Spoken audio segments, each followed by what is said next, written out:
What's up, Internet? Current 1776 here, having a little fun this weekend with Georgia Bushcraft.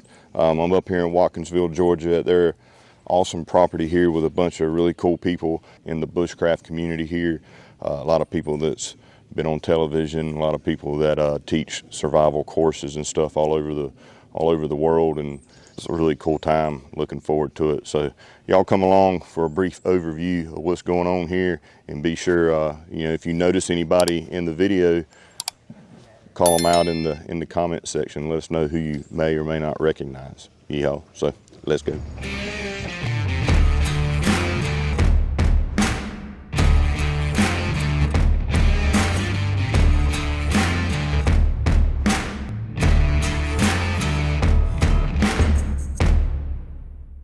Question. What's 2 to 3 things that you're always going to have, no matter whether you're just going out for a lightweight hike and walk around, or you're wanting to make stuff? Like, I would say a water bottle, something for me to make stuff with, and a light, because it gets dark.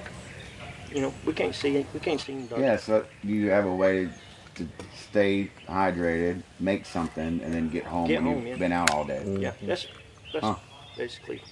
The bushcraft community is really well versed group of people. Very friendly, really cool, very excited about meeting some of these folks and getting to hang out with them and getting to see some of the skills that they have and learn from that, to where I can better myself, and of course I can better, showcase and show and help you guys also in your journey when it comes to bushcraft or survival, or just getting out in the woods and having a fun adventure and learning new skills. So one thing that I did that I haven't seen before is I sharpened my Griffin pocket tool. So it's just a small, you can take a look at it, and then I just used a rock. I took like 2 or 3 minutes, I ground it on a rock, and I created a sharp metal edge that you could use for all sorts of things. I spent a month one time in the swamp with nothing. And I tell you what, I'd be so grateful to have a tiny little sharp metal thing. It's a big deal. You can do a lot with just a tiny sharp metal thing. I used an oyster shell, and I was really happy to have that.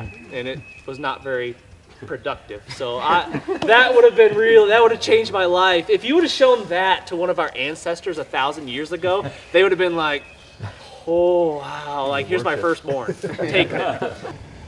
anybody recognize this vehicle? So Taylor from Damn EDC is here, and he's got a fun story about this vehicle, so y'all be sure to check out his channel. He's going to have if it's not already up by the time this video is up, I'm sure it will be shortly after, but go check out Damn EDC and get the story behind this rig right here. It's pretty comical, but a cool rig nonetheless. By comical, I don't mean the rig, I mean the story of the rig and some trials and tribulations. So y'all be sure to go check that out.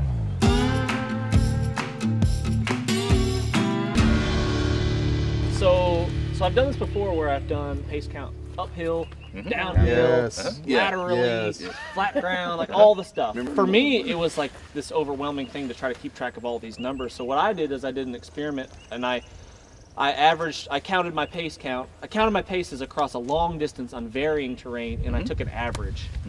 We do 1,000 meters in our classes. And then you take an average. You figure out what the average is. In our typical class. Is that like a good? Oh yeah. Method of doing that? Absolutely. Okay.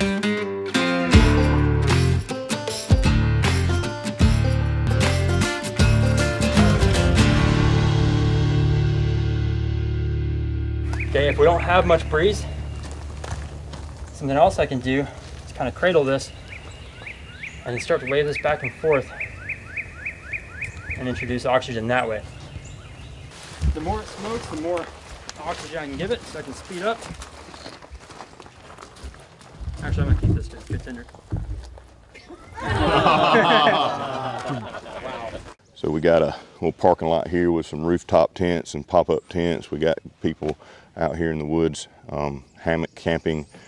And there's a few people in the community that have businesses, small businesses, that are kind of showcasing some of their stuff. while we're here. So we're going to meet some of the vendors here so you guys can see their gear, and if something that you're interested in checking out, you can go to their websites and check them out. We designed a mushroom foraging pouch after getting feedback from the community. What's really cool about this is it has the mesh bottom, so it's designed for mushrooms, but it's good for collecting all kinds of things, but you can spread the spores. So this chimney design's been really popular and people really like that. But it's a burnable card. We call it the Firecard, but made of a flammable bioplastic. You light it up, it's waterproof, weatherproof, keep it in your wallet, and when you need it, you've got an emergency fire tinder with you. What's cool about it is the flint, the wick, and the fuel is all made by Zippo, and you can find those parts all over the world. So it doesn't matter if you're traveling in Europe, South America, Africa, you can find the parts you need to replace the consumables. It is fairly windproof. As you see, it's pretty windy out here, and it still lights and keeps the flame. So everybody has seen the banana peel friction folder, world's first modular friction folder. You can change out the handles, change out the blades, whatever you want to do. Some of you have seen the Kydex neck sheaths. I'm wearing one somewhere in here. Well, my background as a carpenter, for a number of years I worked on houses, building interior trim and a little bit of framing. So my hammer handle was my friend, because that's carpenters are making their living with the hammer handle. So what we did is we designed our camp knife around my old hammer handle. I loved the way it felt, and it was a fatigue-free working environment. So that's what we did.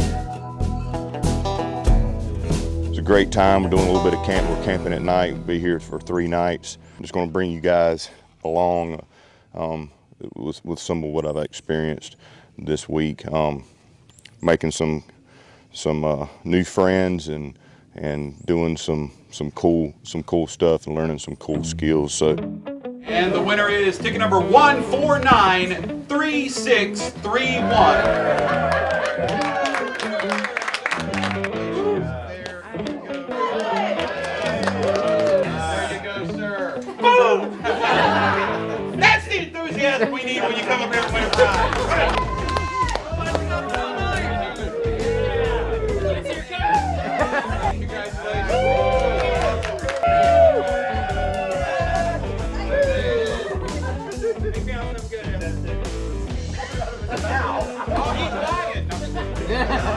Good deal.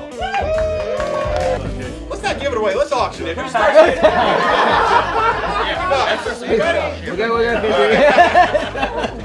All right, guys, last prize. Last prize. Check your tickets. Here we go, and the last winner is 3612. Yeah!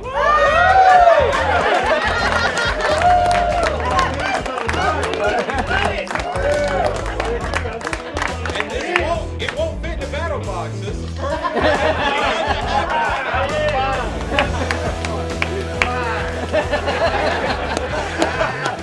well, folks, that's the Campfire Co-op all over there by the campfire. So we've had a fun time here, saw some really cool stuff. Hopefully you enjoyed this video, and hopefully you're going to enjoy some of the products that I'm going to be just showing in some videos here in the near future. A lot of fun, met a lot of really cool people here, learned a lot of really cool stuff, and looking forward to the next one. So again, I hope you enjoyed this video. Be sure to comment, like, subscribe, share with your friends, hit the bell icon. We'll see you next time. I'm gonna go do a little co-oping over here by the campfire and call it a night. Yeehaw. Appreciate y'all.